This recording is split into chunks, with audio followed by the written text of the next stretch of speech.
Section 1 Introduction. Let's dive into the world of transformer-based causal language models. These models generate tokens, or units of data, one after the other in a sequential manner.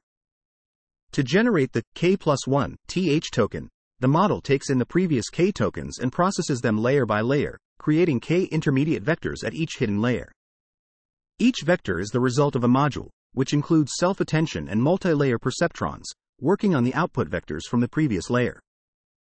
However, there's a peculiar constraint in this process. The number of operations to determine the next token is limited by the number of tokens seen so far. This was a logical design choice when the transformer was first created. But looking back, we might wonder if for some inputs, the k+1 th token requires k plus m transformer operations in each layer, where m is greater than 0, which can't be achieved with the current constraint of k operations per layer. In this paper, we explore a way to remove this per-layer computational constraint from the transformer. Our approach is to add dummy tokens into the input of a decoder-only model, which delays the model's output. Specifically, we choose a pause token, denoted less than pause greater than, and add one or more copies of less than pause greater than to the input sequence. We then ignore the model's corresponding outputs until the last less than pause greater than token is seen, at which point we start extracting its response. Interestingly, we consider adding these delays not just during inference, but also during downstream fine-tuning and pre-training. It's not immediately clear what this simple change would result in. Ideally, the transformer might benefit from a wider computational pathway created by the delay. However, a more mundane outcome could be that the model simply ignores any delays introduced by the less than pause greater than tokens. After all, the less than pause greater than tokens don't provide any additional information during inference, nor are there many new parameters that can encode any additional information from training data. In fact, these uninformative tokens might even drown out informative signals and harm the model. To understand the benefits of this chain of thought, we tried adding dummy thoughts in the form of periods, but only during inference. This, however, didn't help. Presumably, a standard model may not have learned to utilize the new computational pathways offered by the inference time delay. So, what can we expect when we add appended delays at all stages of training and inference? We set out to answer this and other key questions by studying pause training on a 1B and 130M parameter decoder-only model, trained on C4 and fine-tuned on 9 downstream tasks spanning extractive question answering, reasoning, general understanding, and fact recall.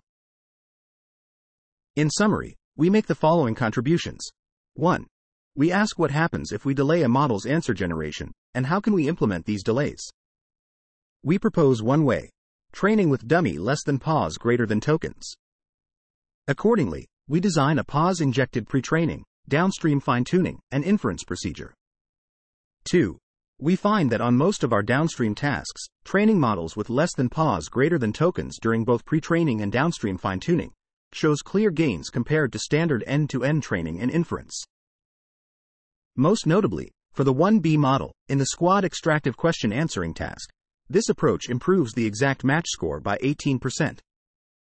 We also observe 8% gains on the general understanding task of Common Sense QA and 1% accuracy gain on the reasoning task of GSM-8K over the standard model's accuracy of 7.5%. 3. On the other hand, when we introduce less than pause greater than tokens only in the downstream fine-tuning stage, on the standard pre-trained model, we find that the gains are less frequent and relatively mild. In some instances, we even see a clear drop in performance. 4. We also conduct a series of key ablations. A. We find that appending less than pause greater than tokens is largely better than prepending them. B. For any downstream task, there is an optimal number of less than pause greater than tokens. And C. When decreasing the number of inference time less than pause greater than tokens, we find a graceful degradation of performance even though pause training does not explicitly train for such robustness. Overall, our work explores the new paradigm of delayed next token generation in transformer models, and finds that there are benefits to this simple change, provided the change is implemented both during pre-training and fine-tuning. Our preliminary step here inspires a variety of conceptual and practical future research questions, ranging from understanding how transformer delays work mechanistically, to making pause training more generally applicable for practice. Section Summary. In this section, the authors introduce the concept of delaying token generation in transformer-based language models by appending dummy tokens to the input.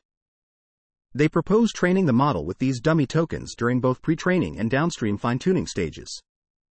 The authors find that this approach leads to clear performance gains on various tasks, such as extractive question answering and general understanding. However, when the dummy tokens are introduced only during fine-tuning, the gains are less significant or even result in a drop in performance. The authors also conduct ablations and find that appending the dummy tokens is better than prepending them, and there is an optimal number of tokens for each task. Overall, this work explores the benefits of delayed token generation in transformers and raises further research questions on the mechanism and applicability of this approach.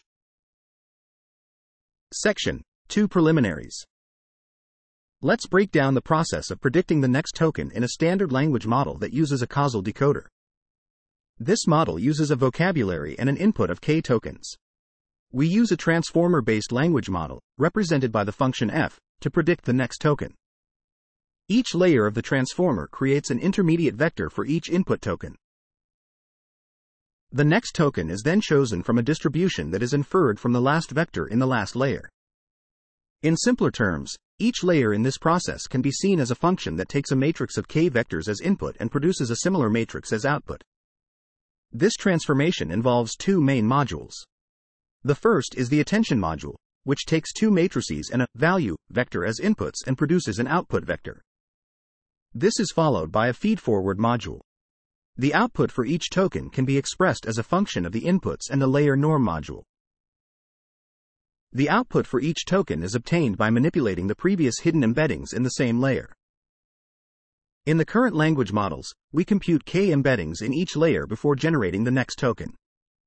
However, we believe that this limit of k operations is arbitrary. We propose to perform more than k operations to produce the next token. One way to achieve this could be by increasing the number of attention heads in each layer. However, we are interested in a different approach that doesn't add many parameters to the network. Our idea is to artificially increase the input sequence length by adding m dummy tokens to the input. This delays the model's next response by m tokens of input. This delay allows the model to manipulate an additional set of m intermediate vectors before deciding on its next output token. These vectors could provide a more detailed representation of the input, resulting in a better next token from the model. We propose using a simple choice for the dummy tokens, such as special characters like or hash.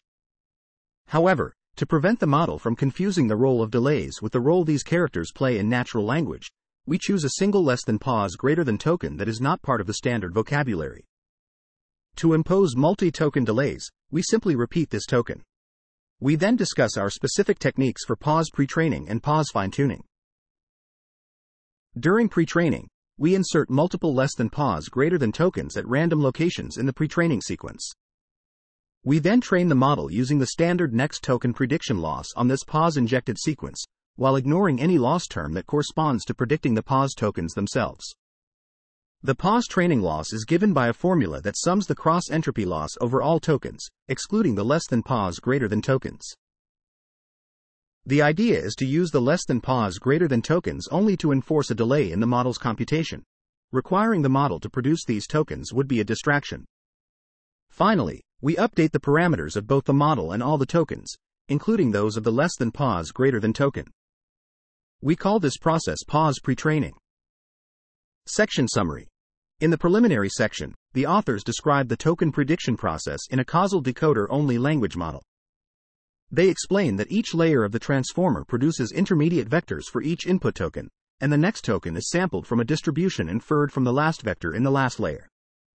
They also introduce the concept of pause training, where dummy tokens are appended to the input sequence to allow the model to manipulate additional intermediate vectors before generating the next token, resulting in a potentially better prediction.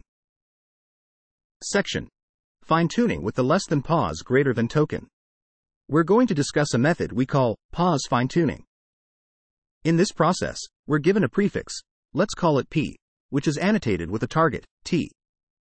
We then add a certain number of pause tokens to this prefix, creating a new prefix.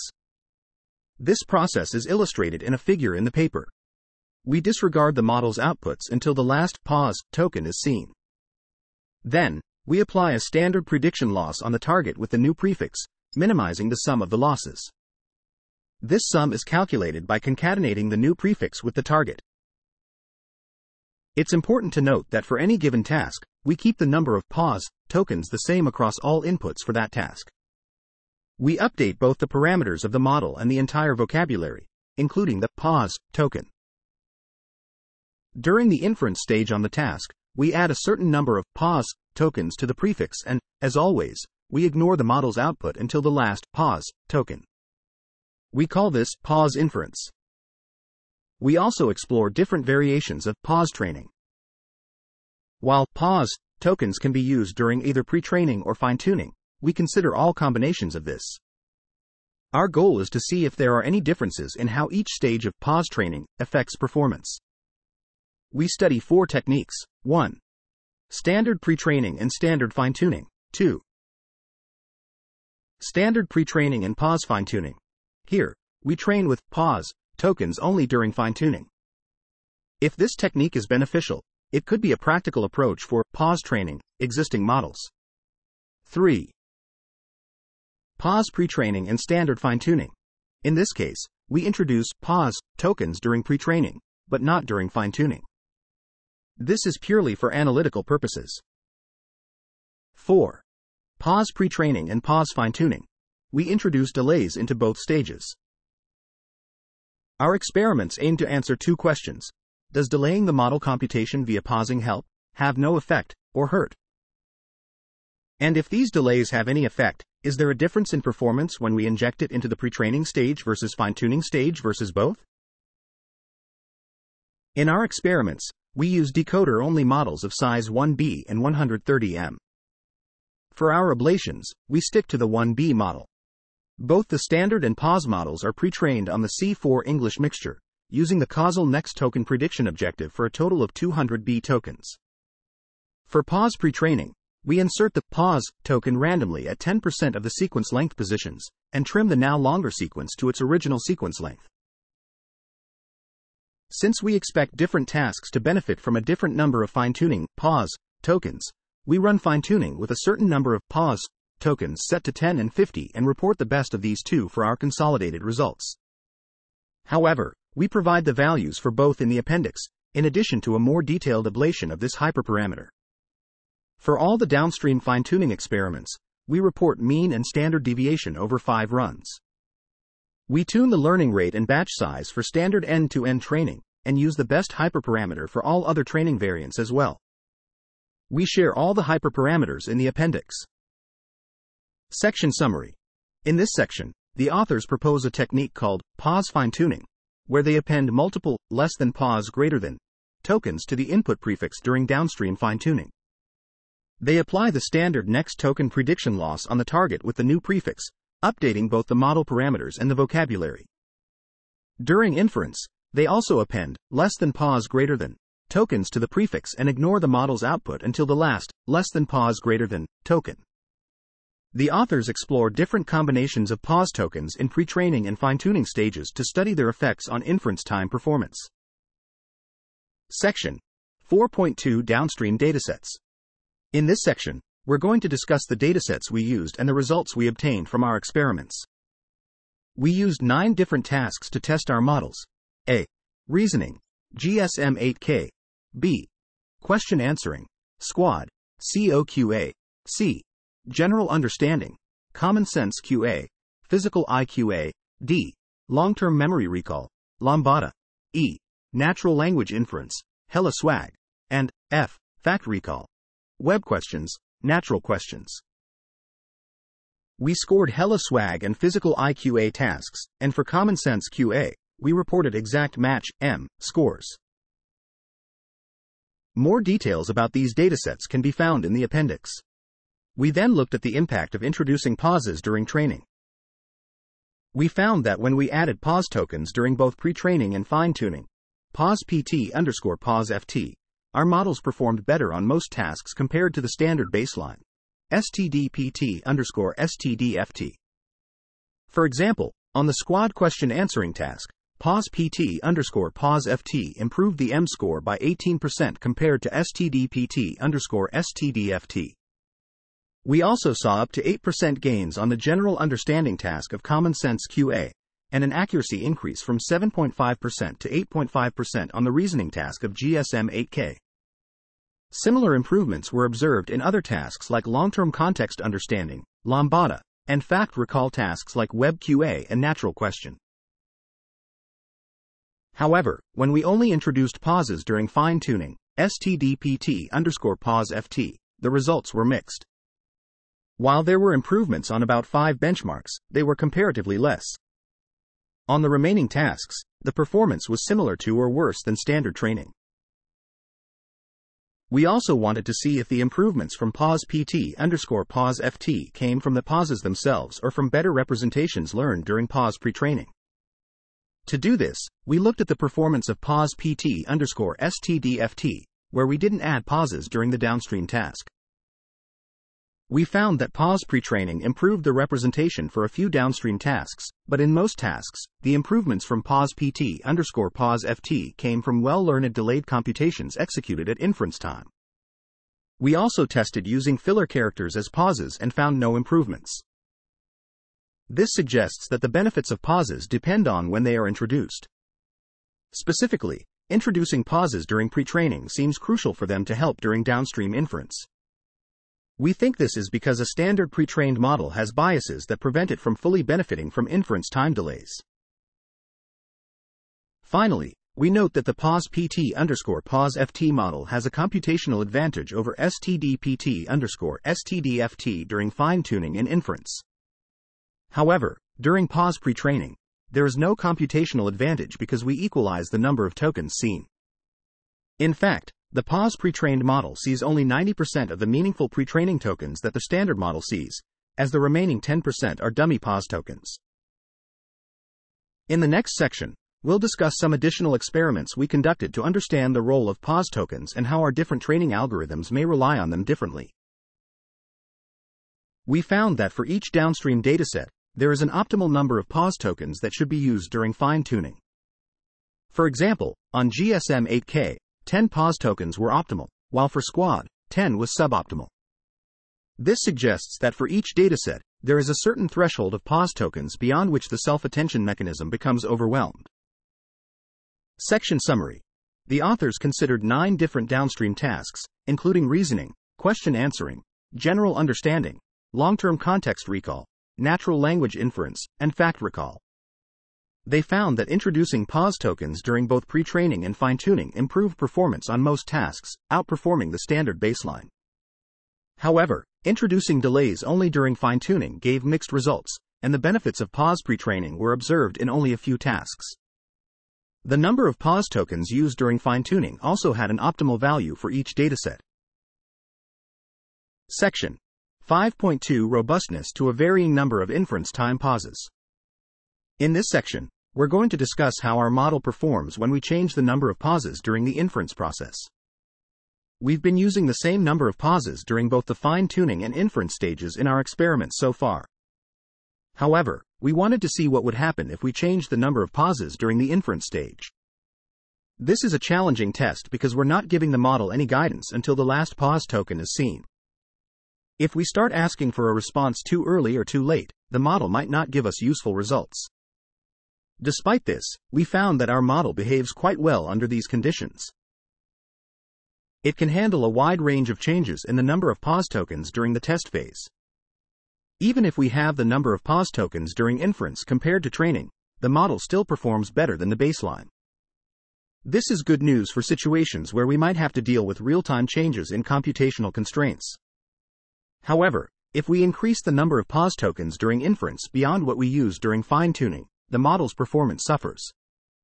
We also found that our standard model, where we only introduce delays during fine-tuning, is even more robust. Ideally, we'd like our model to perform just as well without any pause tokens as it does with them. Unfortunately, none of our models can do this yet. In fact, if we don't introduce any delay during inference, the performance of our model drops dramatically. This is an important area for future research. We also looked at whether it's better to add pause tokens at the beginning or end of a conversation. In most cases, it makes more sense to add them at the end. This is especially true for tasks that use bidirectional attention on the prefix. However, we found that even if we add the pause token at the beginning, our model still performs better than standard end-to-end training. But adding them at the end is still the best option. Now, let's discuss some of the key concepts and questions that have come up during our research. One theory we have is that introducing delays can help because it increases the width of the computation. This means that to produce the next token, standard inference involves a certain depth and width of computation. But when we introduce pause tokens, we perform more parallel computations. This could be particularly helpful for tasks like question answering, where having more attention units per layer could allow for a more precise distribution of attention across different parts of the context. We also compared this computational advantage with the benefits of chain-of-thought prompting.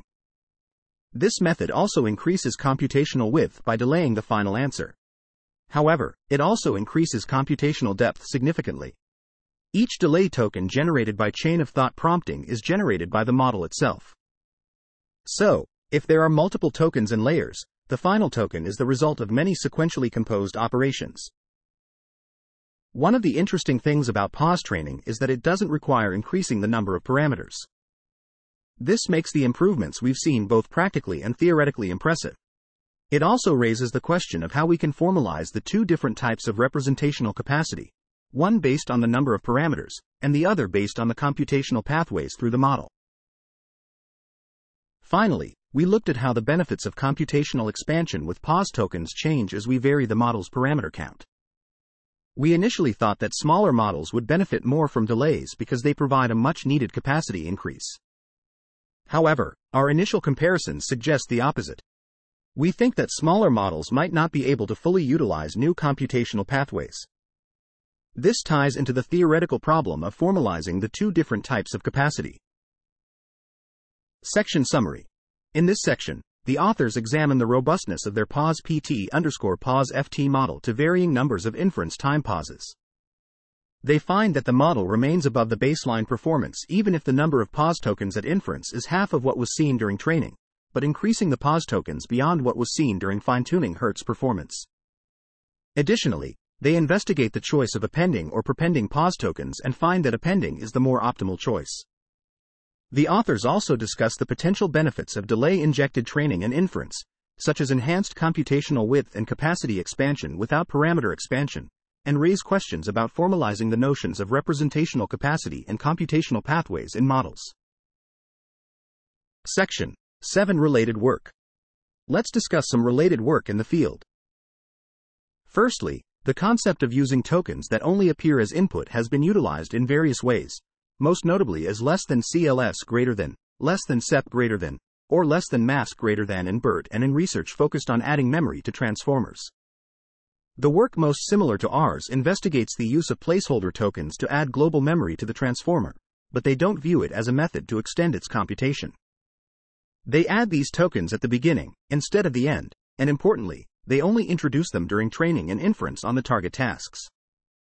On smaller models trained from scratch, with parameter counts of 10 million, 65 million, and 277 million, and a pre-trained BERT model, 109 million, this approach reportedly provides minimal benefits. This aligns with our own mixed results for the STDPT_pause FT variant, and the fact that our smaller model shows improvements on fewer datasets. However, we show that inserting pauses both in pre-training and fine-tuning is key to seeing clear improvements on downstream datasets that involve reasoning, question answering, fact recall, and so on. Another way to delay a model's output is through chain-of-thought (COT) prompting, where the model is prompted to generate intermediate reasoning steps in an autoregressive manner. This has been proven to significantly enhance the reasoning capabilities of large language models. As a result, there's been a growing interest in understanding why these COT prompting gains occur. Recent studies have shown that the generated intermediate reasoning steps can be misleading, not truly reflecting the model's actual reasoning process. They empirically demonstrate that even incorrect reasoning steps can maintain 80% to 90% of the performance improvements. They also investigate whether these gains are simply due to additional attention computations at inference time. They replace the intermediate reasoning steps with filler tokens in the form of repeated periods, but they don't see any performance improvements from this. We argue that the model needs to be prepared to process such tokens to extend its computation. Interestingly, pause fine-tuning seems similar to another line of work on lightweight fine-tuning, ensembling techniques. Lightweight fine-tuning focuses on parameter-efficient techniques that don't update the model's weights, but instead update a series of multiple distinct learnable tokens, added to the input. While pause training also uses a learnable token, added to the input, the purpose and effects are significantly different. Firstly, pause training is not designed for parameter-efficient fine-tuning. In fact, pause training tunes slightly more parameters than standard fine-tuning. Secondly, in terms of the effect, while pause training aims to outperform standard fine-tuning as it is a less constrained technique, lightweight fine-tuning typically cannot, as it is a more constrained technique. Lastly, it's important to note that pause training greatly benefits from introducing the less than pause greater than tokens during pre-training, while lightweight methods don't affect pre-training in any way. There have also been techniques that can be seen as delaying the computation of the model via more complex wrappers. For instance, some researchers have introduced self-refinement, where a language model provides an initial output which is then refined via feedback. However, it's important to note that pause training and pause inference maintain the core mechanism of the model itself. The model still produces the k+1 th token as a computation over k previous input tokens and additional placeholder tokens, without using intermediate, auto-regressively generated outputs.